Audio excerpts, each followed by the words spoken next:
Let's watch this one first. Analysis why we should buff more than nerf. This is 8 years old. And I just want to say, this is very interesting. I feel like this is a debate that is old as time. And I feel like the answer has changed multiple times in that 8-year span.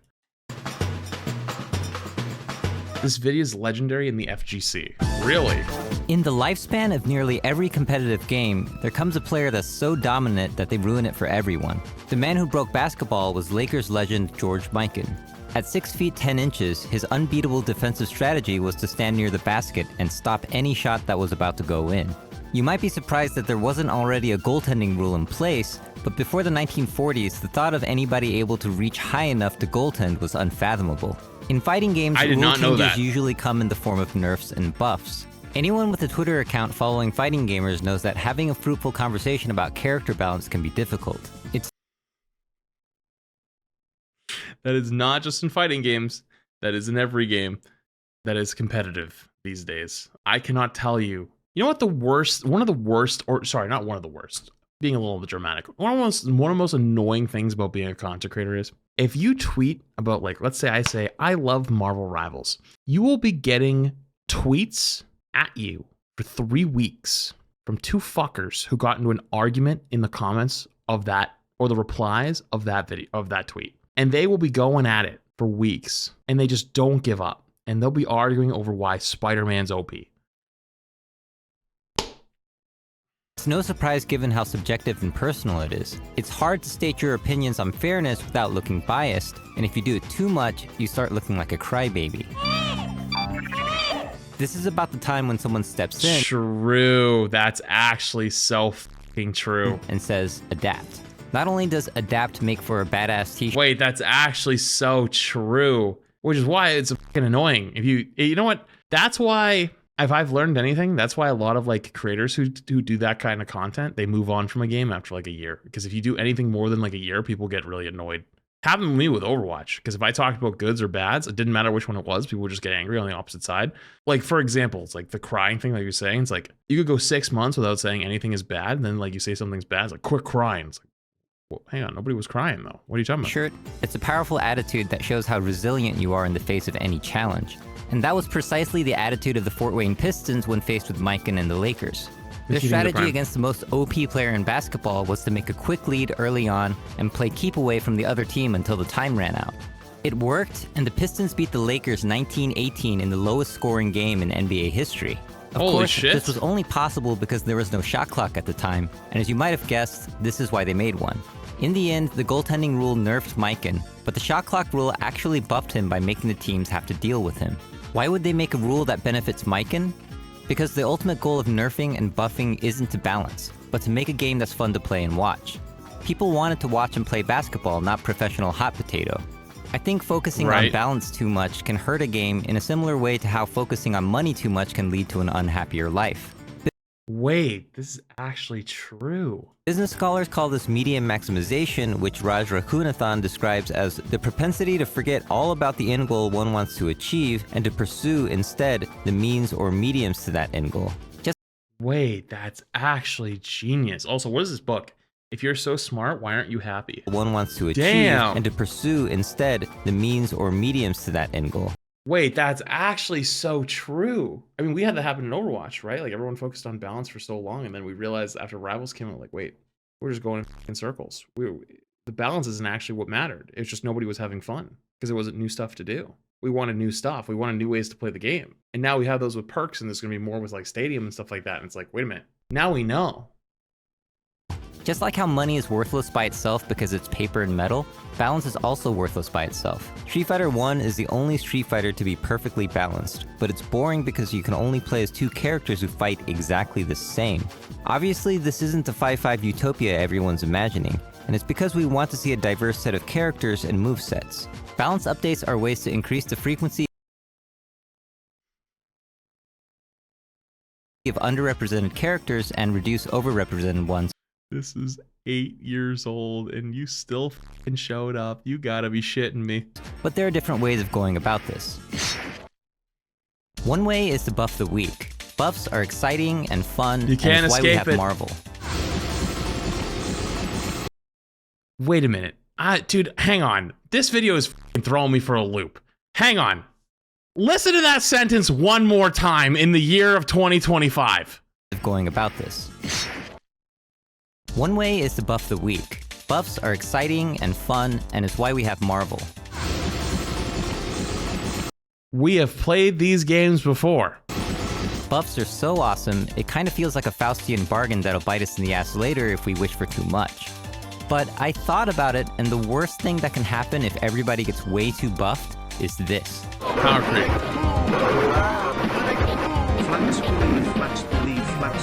This is a hacked version of Street Fighter 2 Championship Edition made by Hungshi Enterprise Taiwan, and it was called Street Fighter 2 Rainbow Edition. You've got homing fireballs, instant teleports, unlimited air specials, shape-shifting, and yoga flames coming out of knees. Basically, every character got buffed to the point of absurdity, and while it's a pretty dumb game, it was kind of fun, and I remember dropping in some quarters to play it back in the day. Where else can you do hands Hadoken into jab, teleport, cross-up standing fierce? The game kind of cooking. And I know, actually, I don't even know if it's going to end up being a video, but I was talking about the Rivals esports thing earlier. Rivals in the future, and how people are going to get mad at the whole esport probably in the future. It made me think about this. This has made me think about that a little bit with like balance and yeah, not everything is wanted to be balanced. Sometimes when shit's broken, it's fun, but it's never fun for too long. That's the thing. It can't be broken for too long or else people get bored of it. The game might have been dumb, but it innovated many of the fighting game concepts we see today. Rainbow Edition was actually the catalyst that inspired Street Fighter 2 Turbo Hyper Fighting, which also featured a faster speed, air specials, a teleport for Dalsum, a fireball for Chun-Li, and a sales figure of over 4 million copies on the SNES alone. The reason why Rainbow Edition was so interesting and influential wasn't because they just made everyone do more damage and move faster. It was because they gave the characters new abilities and new options. Now just imagine what it would be like if instead of Rainbow Edition, they made a hack called Gray Edition where everybody was nerfed to absurdity. No more specials, no more combos, no more throwing. We've actually already played this game in 1984. It was called Karate Champ, and it's one of the most honest and balanced fighting games ever made. Nerfing is a good tool for balancing, but it's no secret people generally don't like it. Even Capcom has acknowledged this in a PowerPoint slide that's been floating around last. Don't greatly nerf characters, buff the weaker ones instead. I remember when Overwatch started just buffing stuff like out of control, and I was like, holy shit, they're buffing stuff because they're scared of nerfing because people get mad at nerfs. And that is true. And there are, like, in a game that gets really old and has been around for a long time, you do kind of have to do nerfs. You have to, or power creep is just, can set in. But this isn't wrong either. Last year. But why do we dislike nerfs so much, even if we understand it's meant to balance the game? Well, psychologically, humans and even apes are prone to what's known as loss aversion. Loss aversion is a theory that suggests that losses hurt twice as much as gains feel good. For example, imagine I offer you to play a game of heads or tails where if it lands on tails, you lose $10. How much money would you have to win on heads for you to be willing to play this game? Psychologists found that people would accept the challenge starting at $20 for winning, which is exactly twice the amount you could lose. This suggests that one nerf on your character will hurt twice as bad as one buff of similar caliber will feel good. The human tendency to be loss averse is used by marketing all the time. Why are sales of limited editions so effective?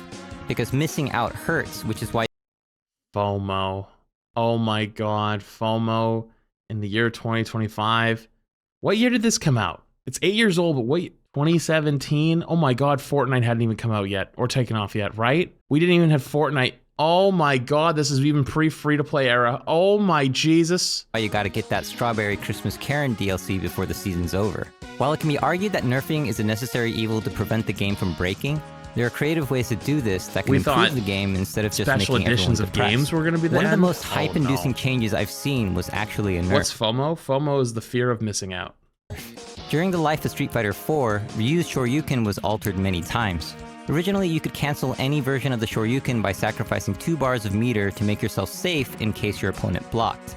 But after a few patches, they removed the ability to cancel the heavy version, which is the one that did the most damage. While this seems like a bummer on the surface, it gave players the option to do a safe but weaker version, or a risky but damaging version. When you had the resources to cancel, but opted for the high damage version, you were telling your opponent that you're not scared and you figured them out. I mean, there's making a statement, and then there's just going ham. Yeah, I totally understand that. That is, what is he doing? I think I think he's going for the record. This nerf was clever because it gave the player a new way to express themselves at the cost of some damage and safety. In contrast, if we look at Ryu's Shoryuken nerf for Season 2 of Street Fighter V, they just removed his ability to do a meterless invincible uppercut. They actually removed every move like this from the game, which caused some controversy.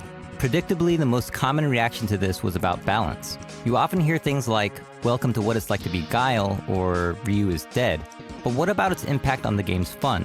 Did this nerf make the game more exciting? Did it make for more creative strategies? Did this allow the player to express themselves in new ways? It might have helped balance the game by making the characters more similar to each other, but as I mentioned before, balance is worthless by itself. Pro Player Infiltration actually benefited from this nerf, but still disagreed with it because he felt it made the game less exciting. 무적 시간을 그렇게 조정한 거는 좀 of the Shoryuken. 스파 역사를 확 like a sudden shift in 바꿔버리는 Street 좀 Fighter history. 개인적으로 마음에 안 I 드는 personally don't like 단점이고 it. If you look at updates to fighting games like your typical Supers, Ultras, and Ultimates, Wait, so hang on. It's not wrong, but also like if you play those other characters, you're going to be at like a much more disadvantage. But at the same time, though, you know that walking in to play those characters, so it's like you can't even beat it. Like here we are, 8 years later, and we're still like, yeah, we don't have a great answer. characters end up overall with more options and more abilities, not the other way around. With more characters and more mechanics, it starts to look like a nightmare for balance, but you also have more ways to solve problems. A hard matchup can seem more manageable if you can choose from more specials, ultras, or isms, and people like seeing their characters do cool new stuff.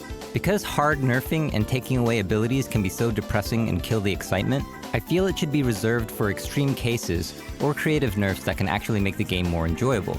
And even in games that don't get balance patches, the players will convene and make rules if things get really unbalanced anyways. Regardless, it turns out people still enjoyed Marvel 2 with its infinites and Melee with wobbling. The reality is, a broken game can still be fun, while a perfectly balanced game might not even be touched. Even as the target of nerfs by multiple basketball leagues, George Mikan was a big proponent of a buff that players like him could never benefit from. He wanted basketball to have a three-point line because it would give smaller players a chance to score and open up the defense to make the game more enjoyable for the fans. In 1979, What? the I did not know NBA that. added the three-point line, and Mikan got exactly what he predicted. Thompson, Curry the three for the lead. Let me know in the comments how you think balance Holy changes shit. should be done, or if there shouldn't be any changes in the first place. This was Gerald from Korea Gaming. Thanks for watching, and Wait, that remember, was so you good. can vote for the 9th game at EVO 2017 by donating to charity. See you next video. So, okay, you know, there's a really good point there at the end, right? Where is it? A perfectly balanced game might not even be touched. Even as the target of nerfs by multiple basketball leagues, So, like, about games like whether you should nerf or not, there are whole games though that basically rely on patches being content, right? Like Overwatch is a good example. Apex in the past, Valorant. Actually, Valorant maybe not as much, but Valorant definitely has it. Depending, yeah, no, Valorant does too. If you only buff, or mostly only buff, and then a game goes on for 2, 3, 4, 5, 6, 7, 8, 10 years, you're gonna hit the point where everything just breaks. You have to nerf, but then people don't want nerfs. So it's like, well, what do you do? I feel like it works probably for a fighting game that maybe comes out and then maybe only releases a few characters. But if a game is like a long-standing live service, you kind of have to. You absolutely don't have to. Okay, well, riddle me this then. If you don't nerf things, as power creep increases, as time goes on, you're going to go from a game that, let's say, it takes 2 or 3 shots to kill someone, or 3 shots to kill someone, sometimes 4, to 1, and they're getting 1 shot. People don't like getting 1 shot. So it's like, okay, well, you have to make sure you can't 1-shot those people. So how do you mitigate that? More healing? Well, at some point, actually, you'll get so much that you're basically 1-shotting their whole health pool. Well, now you got to buff the health pool up. It's like, okay, now you make the health pool bigger. When you make the health pool bigger, some characters might win a lot more than others, which is technically a nerf, right? Because it's like, you know, if you change the breakpoints of every character, you give every character an extra 100 health. Well, some characters have more punch. Then it's like that 100 extra health doesn't really mean a whole lot to you. But to some other character, now you just made it so they take 2 or 3 more shots while someone else only takes 1 extra shot. I think when you have a live service game, you don't have a choice. You have to at some point nerf. Because if you don't, it will be a runaway train. Season's a good example. What you can do, not a single balance change. They add perk system. No, I agree. That's a big piece of content that takes years to put together. And a lot of live service games rely on the balance being content. Unless they can churn out, or games in this case can churn out content like that often, they feel like they're probably not getting enough out of it. Like, what is your content each season? Battle pass with a couple skins and maybe a small event? Then your game's going to fall behind the other games that are really, really exciting and getting you like flashing in your face like, oh, look at this game, come play our game. It's clear there's no answer. But I think the reason why there's no answer is because you've never really had games that existed for 10 plus years like that, other than like CS. But CS is a bit of a phenomenon, or a different phenomenon, because like they basically were like, yeah, you get nothing. Like, this is the game is balanced as this, and that's it, period. Very, very rarely ever changed it. And then they did eventually, I guess, with CS2. But there isn't really games other than maybe like League of Legends that really still balances to this day. You know? I don't know. It's an interesting one. Good video, though. Very thought-provoking. Good one.